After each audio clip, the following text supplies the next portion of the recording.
కేంద్ర ప్రభుత్వం ఏ రకంగా బియ్యం ఇచ్చినటువంటి రాయితీ లేకపోతే డైరెక్ట్గా చేస్తున్నటువంటి విషయం ఏదైతుందో దాన్ని ప్రజలకు సరైన విధానం చెప్పాలా, రాష్ట్ర ప్రభుత్వం ఎంత బేర్ చేస్తుంది, కేంద్ర ప్రభుత్వం మోడీ గారి ప్రభుత్వం ఎంత ఇస్తుందనే విషయంలో కూడా ప్రజలకు ఒక తెలిసే రకంగా జనజాగరణ చేయాలని చెప్పేసి కార్యక్రమం తీసుకోవడం జరిగింది. దీంతో పాటుగా రైతాంగ సమస్యలు ప్రస్తుతం ఇంతవరకు 10 లక్షల ఎకరాల పంట అకాల వర్షాలతోటి ఇవాళ కొంత పోతే 10 లక్షల ఎకరాలు నీళ్లు లేక ఎండిపోయినటువంటి పరిస్థితి. 4 ఎకరాలు వేసుకుంటే 2 ఎకరాలు ఎండిపోయింది. ఈ రకంగా 5 ఎకరాలంటే 2 ఎకరాలు ఖరాబ్ అయిపోయింది.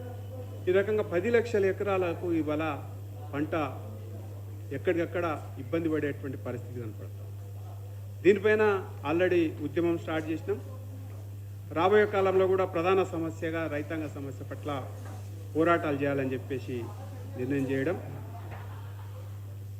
ఈ మధ్య కాలంలో రాష్ట్రంలో హింస పెరిగిపోతుంది, భూముల అమ్మకం పెరిగిపోతూ ఉంది. యూనివర్సిటీల స్థలాలను కూడా భావితరాలకు ఉపయోగపడేటువంటి యూనివర్సిటీ స్థలాలు కూడా ఇవాళ అమ్ముకోవడం దుర్మార్గమైనటువంటి చర్య. దీనిపైన కూడా హైదరాబాద్ సెంట్రల్ యూనివర్సిటీకి ఒక ఉదాహరణ. ముఖ్యమంత్రి అబద్ధాలు చెప్పి అక్కడ లేక్ లేదు, జంతువులు లేవు, పక్షులు లేవు, అడవి లేదు అని చెప్పేసి రాత్రికి రాత్రి ఆదివారం రోజు ఉగాది రోజు ఏం ఆలోచన చేయకుండా పోలీసులను పెట్టేసి విద్యార్థి నాయకులని విద్యార్థినులను చూడకుండా అమానుషంగా అరెస్ట్ చేసి లాఠీచార్జ్ చేసి ఇవాళ భూములని లాక్కోవడాలను చూసేటువంటి దాన్ని తీవ్రంగా వ్యతిరేకిస్తూ రాబోయే కాలంలో డైరెక్ట్గా ఎమ్మెల్యేలు, యువమోర్చా అందరూ కూడా దీనిపైన పోరాటం చేయాలని చెప్పేసి కూడా నిర్ణయం చేయడం జరిగింది. ఇవి ఈరోజు సమావేశానికి సంబంధించినటువంటి అంశాలు. ఇంకా వక్ఫ్ బోర్డు బిల్లు పైన కూడా చర్చ జరిగింది. దీన్ని ఖచ్చితంగా వక్ఫ్ బోర్డు వల్ల ఎంత నష్టం జరుగుతుంది, ప్రజలకు ఏ రకంగా ఇబ్బంది పడుతున్నారు అనే విషయం కూడా చర్చ చేసి దానిపైన కూడా జనజాగరణ చేసి ఎట్టి పరిస్థితుల్లో ఆ బిల్లుకు మద్దతు కూడగట్టాలి ప్రజలు అని చెప్పేసి కూడా నిర్ణయం చేయడం. ఇది ఇవాళ ప్రధానమైనటువంటి ఇష్యూస్గా సమావేశం జరిగింది. అందరూ కొత్తగా ఎన్నికైనటువంటి అందరు జిల్లా అధ్యక్షులు కూడా రావడం ఈ యొక్క మీటింగ్ విజయవంతమైందని చెప్పేసి మీ ద్వారా తెలియజేస్తాను.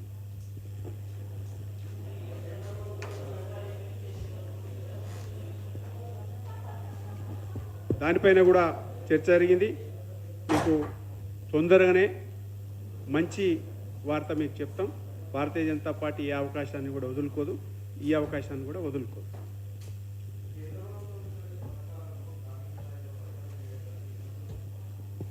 దానికోసమే ఈ మీటింగ్లో విస్తృతంగా చర్చ జరిగింది. జనజాగరణ చేయాలని చెప్పేసి ప్రతి మౌల్లా మీటింగ్సు, బస్తీ మీటింగ్సు, అదే రకంగా గ్రామ సభలు కూడా దానికోసమే పెడుతున్నాం. గ్రామ పంచాయతీ ఎన్నికలు, పార్టీ ఆవిర్భావం అన్నిటినీ కలిపి విస్తృత స్థాయిలో జనాలకు వెళ్ళాలనేదే ఇవాళ మీటింగ్ యొక్క ఉద్దేశం.